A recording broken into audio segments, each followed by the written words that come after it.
Ok, il faut te présenter. Bon, je me nomme Barry Ibrahima, je suis le manager direct de Hakim 224, l'ambassadeur.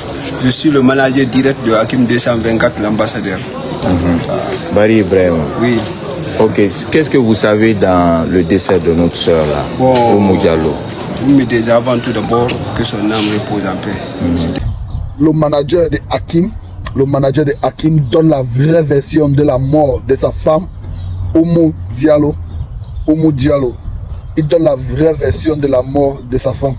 Écoutez la vidéo jusqu'à la fin parce que il donne la vraie version avec l'autopsie en question, l'autopsie à l'appui.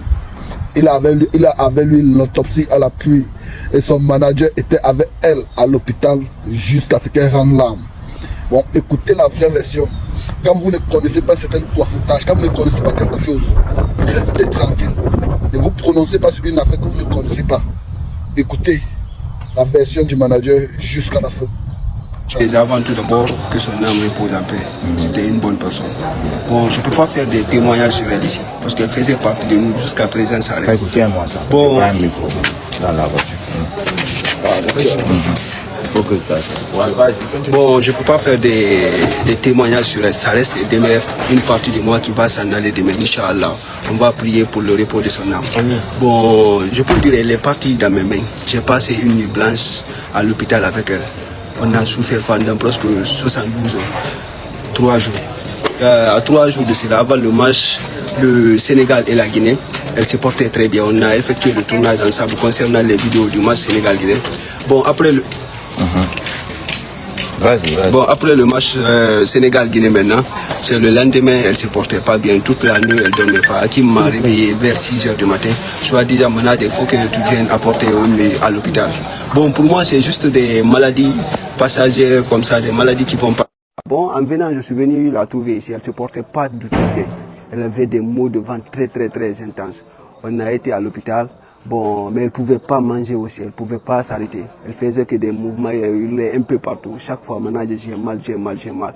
Bon, arrivé à l'hôpital, on a fait des perfusions pour elle, on l'a donné des calmants, beaucoup de calmants, mais ça n'allait pas. On nous a demandé de faire une échographie. Mais après l'échographie, maintenant, le médecin m'a appelé au bureau, soi-disant, c'est son pancréas qui s'est percé. Elle ne doit pas manger ni boire. Après, il faut une opération pour réparer ça. Elle me dit carrément, vous devez l'amener dans un hôpital ici, ou bien une clinique privée, dans l'urgence. Il faut qu'on l'opère, sinon avec ces mots-là, elle ne pourra pas supporter. Wow. Bon, après, directement, le médecin a appelé ses collègues, beaucoup d'hôpitaux, il n'y avait pas d'espace, il n'y avait pas d'espace pour elle, quoi. Il y avait Dalal Jam qui est là, on nous a conduits là-bas, arrivé là-bas, le médecin a vu l'échographie. Le médecin a dit, je vais appeler un spécialiste. Mais déjà, j'ai appelé le spécialiste, je l'ai amené l'échographie. Demain, il doit être là à 9 h du matin. Il doit être là à 9 h du matin. Bon, mais avant d'être là à 9 h, il faut qu'on essaie de la préparer pour l'opération. Le médecin m'a dit ça carrément. Maintenant, on est parti acheter des médicaux, plus de 800 000 et quelques comme ça. Parce qu'à chaque 5 minutes, on écrivait des médicaments, d'ordonnance, beaucoup.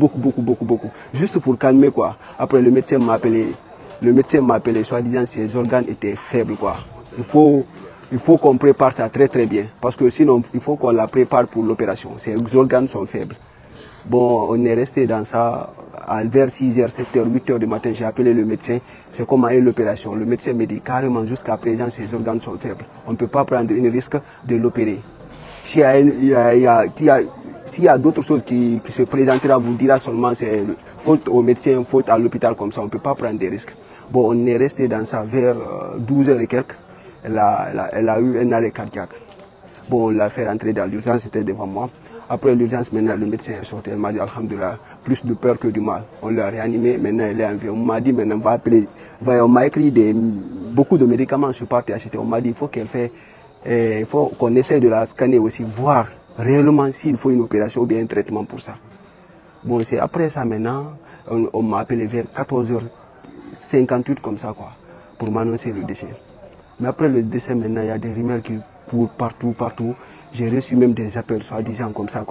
Bon, après ça, maintenant, le médecin me dit carrément, bon, comme le décès est survenu comme ça, il faut qu'on essaie d'effectuer une autopsie pour montrer au monde entier ce qui s'est passé réellement. Parce que Hakim aussi tenait beaucoup à ça, soi-disant quel genre de maladie qui a emporté Oumi. Bon, maintenant on a été à l'hôpital aujourd'hui et à la gendarmerie. Maintenant l'autopsie est sortie, le résultat est là. C'est comme ce que le médecin m'avait dit. L'autopsie nous a dit que le pancréas est percé. C'est pour cela qu'on l'avait interdit de manger et de boire. Mais le médecin aussi m'a dit si on pouvait faire quelque chose pour elle, c'était à l'avance. On pouvait l'opérer et essayer de réparer la partie. Elle allait survivre. Mais comme Dieu dit dans le Coran aussi, toute âme goûtera à la mort. Bon, on s'est dit c'est le jour-ci qui est arrivé. On prie pour le repos de son âme. Bon, on essaie d'appeler tout le monde aussi, pour les croyants. Parce qu'il y a d'autres personnes aussi qui ne sont pas croyants. Mais les personnes qui sont carrément croyants, soit musulmans ou chrétiens aussi, tous les fans, toutes les personnes, voilà, de Hakim 224 et d'autres personnes aussi, de prier pour le repos de son âme. Une bonne personne est partie à jamais et elle restera à jamais dans nos cœurs. Que son âme repose en paix. Amen. Donc, c'est avec un remerciement Oui. qu'on vous remercie de votre disponibilité. Oui. D'abord pour nous, pour le peuple de Guinée, et que, voilà, et que les gens arrêtent de spéculer autour de ça. Okay. C'est tout. Et on vous remercie. Bon. Et vraiment, il n'y a rien à dire. Tout le monde a entendu la version du manager. Ça, c'est le manager qui a parlé. Okay. Puis c'est fini. Okay. Donc que tout le monde arrête de spéculer autour de ça. On va prier pour elle comme ce que vous avez dit, Oh, paix à oui. son âme. Oh, oui. Et puis voilà.